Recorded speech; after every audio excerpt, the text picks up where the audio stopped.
Ang Ginoo maanaa kaninyo. Ang santos nga ebanghelyo sumala ni San Juan. Himayaon ikaw, O Ginoo. Sayo sa Domingo sa buntag, samtang ngit-ngit pa, si Maria Magdalena miadto sa lubnganan, ug nakita niya nga ang bato naligid na gikan sa baba sa lubnganan. Midagan siya og miadto kang Simon Pedro og sa tinun-an nga gimahal ni Jesus og giingnan niya sila. Gikuha nila sa lubnganan ang Ginoo og wala kami mahibalo kun hain nila ibutang siya. Unya si Pedro og ang laing tinun-an nangadto sa lubnganan. Nagdagan silang duha, apan ang maong tinun-an mas kusog nga midagan kay kang Pedro og nahiuna pag-abot sa lubnganan. Mitikubo siya og iyang nakita ang panapton nga lino, apan wala siya musulod.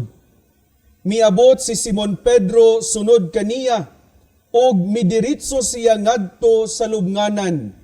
Og nakita niya didto ang panapton nga lino ug ang panapton nga giputo sa ulo ni Jesus.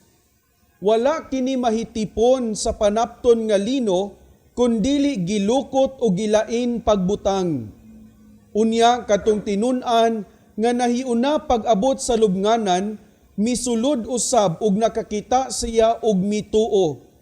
Wala gihapon sila makasabot sa bahin sa kasulatan nga nag-ingon nga mabanhaw siya. Mga igsuon, ang Ebanghelyo sa Ginoo. Dayon ikaw, O Kristo. Happy Easter kaninyong tanan. Happy Easter.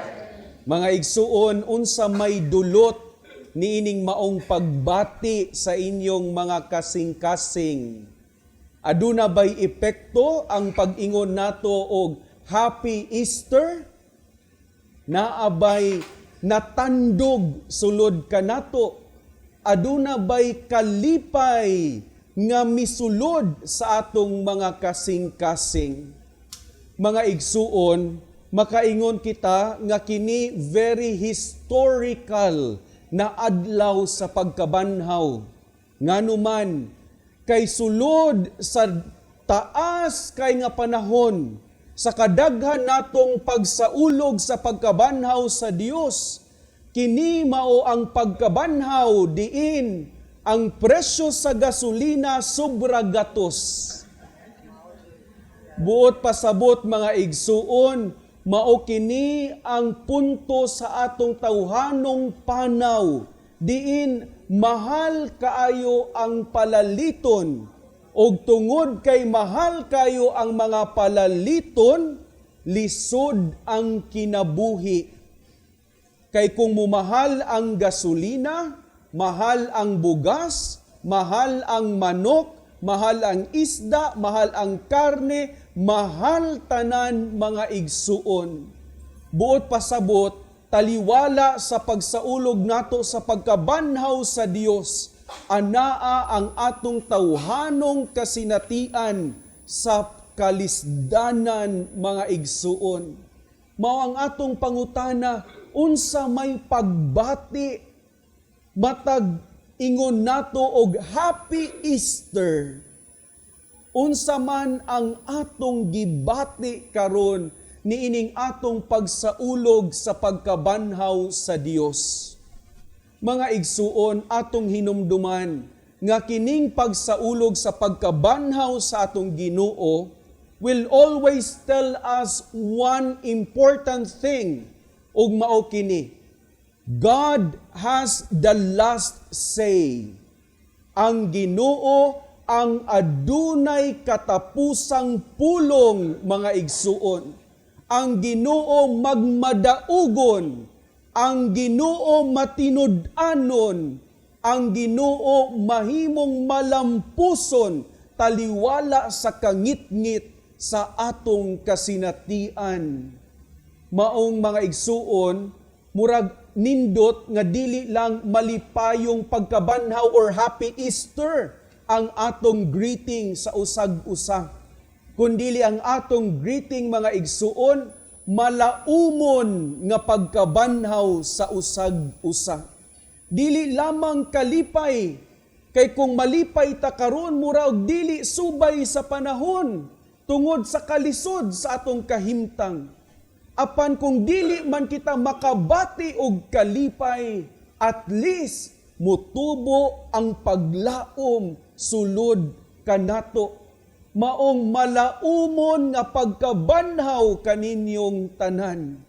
Ang Ginoo magpabiling madaugon taliwala ni ining tanan. Dili katong mga presidente sa laing nasod nga nagpakaaron ingnon nga Dios.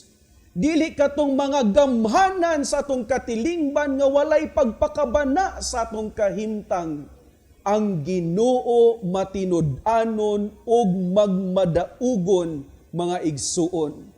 Maong ang panawagan kanatong tanan niining pagkabanhaw, mga igsuon, nga dili lang nato bation ang paglaom, kundili kita mismo, mga igsuon, mo decide, manaad sa Dios, ako mamahimong timaan sa paglaom sa pagkabanhaw. Ako mahimong timaan sa paglaom sa pagkabanhaw taliwala sa akong pamilya, sa akong katilingban ug sa atong simbahan. Unsa may pasabot niining maong panaad, mga igsuon, nga kita sa tanang panahon maningkamot nga mudapig sa kinabuhi sa Dios. Nga kita sa tanang panahon mudapig sa atong pagtuo nga magmadaugon ang Dios. Maong atong pamalandungan, mga igsuon, ang atong pulong ba nga isulti, mo salamin ba sa kinabuhi sa Dios? Ang atong ipang-share sa Facebook, ang atong gilantaw sa TikTok, salamin ba sa kinabuhi sa Dios? Maghatag bag kalipay o paglaom, maghatag bag kinabuhi ngadto sa uban. Ang ato bang ginasulti, ginabuhat adlaw-adlaw, musalamin ba sa pagkabanhaw sa atong Dios? Mga igsuon, mao kini ang atong ampuan, mao kini ang atong pamalandungan, ug mao kini ang atong paningkamutan nga mapuy-an. Malaumong pagkabanhaw kaninyong tanan.